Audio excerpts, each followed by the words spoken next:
Hi, I'm Shannon Goblin from AgSolutions Australia, and in 2017 we held an equine nutrition seminar with the keynote speaker being Dr Nerida Richards from FeedXL. The following video was filmed during this event and features Nerida discussing how to avoid your horses developing big head disease. So how do you avoid big head? Here's the big question. So you must supplement horses grazing these pastures with enough calcium to keep the calcium to oxalate ratio above 0.5 parts calcium to 1 part oxalate. And all of you can now go, how the hell do you do that?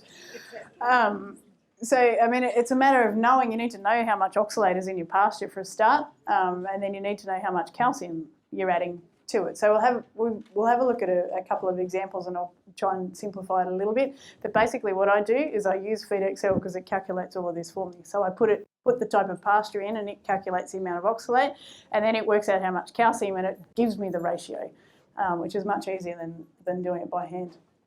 So as an indication of ability to cause big head, Kikuyu and buffel contain around 15 grams of oxalate per kilo. So you need 7.5 grams of calcium to counteract that.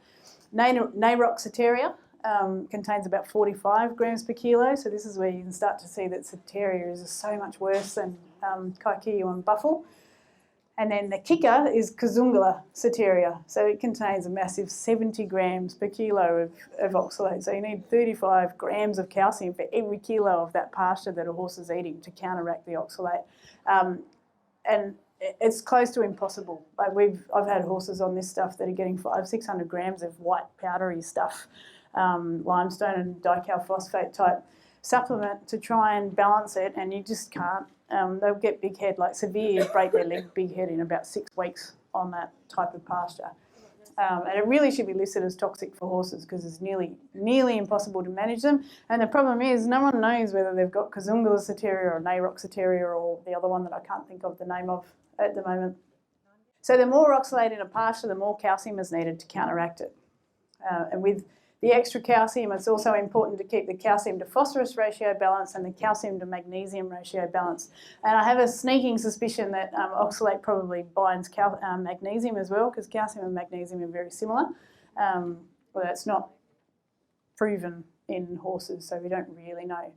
So how do you add calcium? Lucerne hay is the single most important tool you have to counteract subtropical pasture. So it plays 2 roles. One, it adds calcium because it contains, like a grass hay might contain 3 to 4 grams of calcium per kilo. Lucerne will contain somewhere between 8 and 14 grams of calcium per kilo. So it's really, really rich in calcium. And the second thing it does is it reduces pasture intake. So if you go out and feed your horse 2 kilos of lucerne hay, it's going to reduce its pasture intake by roughly 2 kilos because there's only so much room in its gut that can fit food in a day. So in reducing pasture intake, like if you're on, say, buffel grass with 15 grams of oxalate per kilo and you reduce that pasture intake by 2 kilos a day, that's 30 grams of oxalate you don't have to deal with.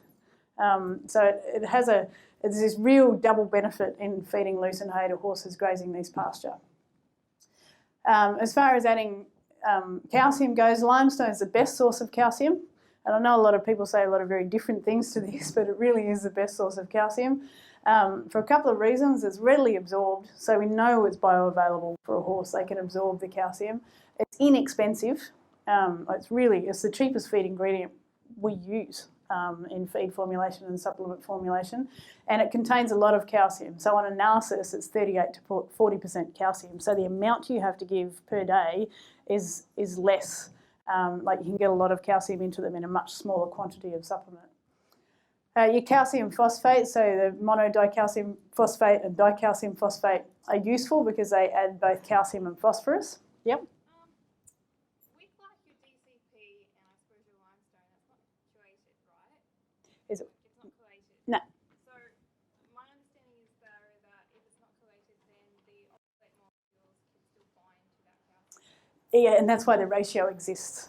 So you've got to put enough in to outdo the oxalate binding capacity, essentially. But it's the same with your chelated ones as well. So all your chelated calciums don't get absorbed. Don't jump out of your seat here, Susan. But your chelated calciums don't get absorbed as chelated calcium. They go possibly, and we don't know, but they possibly go into the small intestine still attached to whatever they're attached to, so it'd be a little bit of protein or a little bit of sugar or something organic, something with a carbon in it, not organic as in produced without chemicals. So there's possibly less time for it to then, for an piece of oxalate to grab hold of it in the gut, but it can still be grabbed hold of. It doesn't stop it. And the thing with with your chelated calcium is you've got to feed so much of it because there's only like 8 or 9% calcium. So the amount you have to give is huge. There's no way, even if we thought that they were a little bit more bioavailable and a little bit less prone to being grabbed hold of by an oxalate, there is no way I would be game to say to you, you can feed less calcium because it's organic than what we know counteracts the problem. Because I wouldn't be confident enough to say that they would definitely be absorbed without being grabbed hold of. So the ratio is really, really important. And I read something the other day that was saying, people are feeding limestone and DCP, but it's not solving the problem. But it didn't say how much limestone and DCP these people were feeding. If they're feeding a teaspoon and they're on Naroxeteria, it's going to do nothing.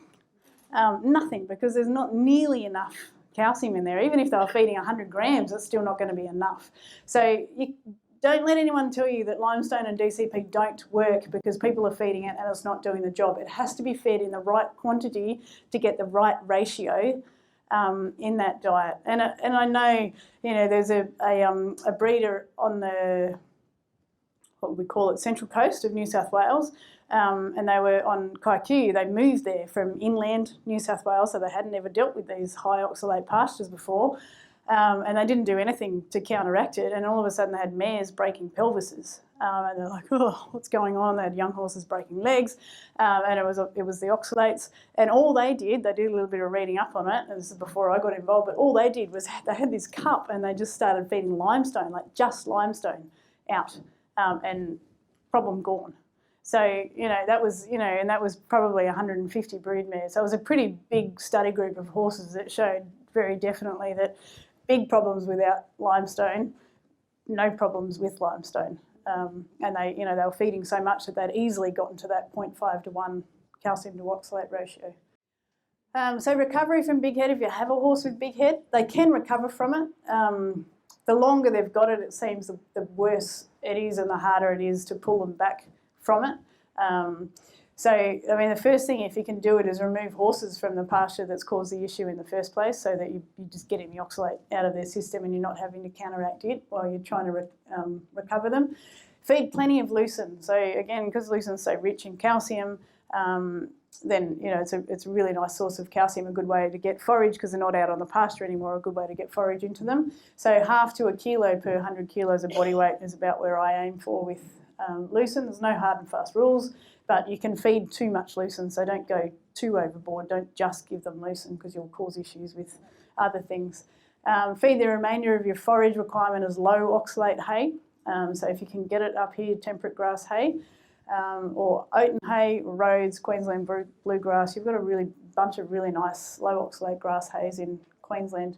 Feed calcium at 200 to 400% of requirements for 12 months. And this, I'd be using our Feed XL requirement. So if I'm doing a horse that's recovering from big head, I'd be putting it in at 200 to 400% of its estimated daily, or of its daily requirement for calcium, which is going to be well and truly within safe range.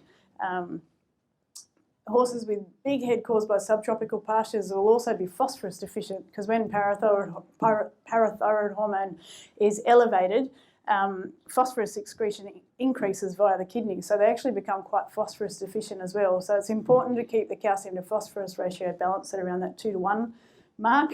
This is why I use software. Can you see why I use software to do all this? Because there's a lot of numbers to take into account, and they're likely also magnesium deficient, so important to keep your calcium to magnesium ratio at less than 3 parts calcium to 1 part magnesium. And feed salt. So salt, and that might be, I don't know if that's what you're talking about, but sodium will facilitate the absorption of calcium to a degree, and your diet should always be balanced. So you should always be meeting trace mineral requirements and vitamin requirements. All right, hopefully that helps a little bit. Yeah. In your experience,